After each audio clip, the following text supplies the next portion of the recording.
នៅក្រសួងឬមន្ទីរការងារមិនមែនជាចំណុចបញ្ចប់នៃការអនុវត្តកាតព្វកិច្ចតាមច្បាប់ស្តីពីការងារនោះទេ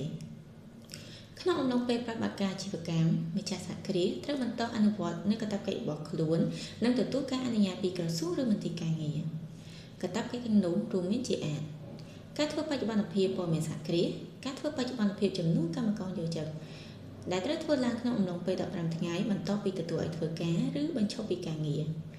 ការធ្វើបច្ចុប្បន្នភាពទឹកតការចូលឬចេញលើសិភៅការងារកម្មករយោជិតខ្មែរការប្រើប្រាស់ហត្ថពលកម្មបរទេស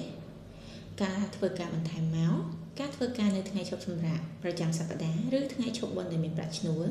ព្រមទាំងការព្យួរកិច្ចសន្យាការងារបន្ថែមពីនេះប្រសិនបើមានការប្រើប្រាស់កម្មករយោជិតលើសពី60នាក់ម្ចាស់សហគ្រាសក៏ត្រូវស្នើសុំលិខិតអនុញ្ញាតវងគុណជាងឬកម្មសិក្សាផងដែរកាតព្វកិច្ចទាំងនេះត្រូវស្នើសុំឡើងតាមរយៈប្រព័ន្ធស្វ័យប្រវត្តិកម្មរបស់ក្រសួងការងារដូច្នេះ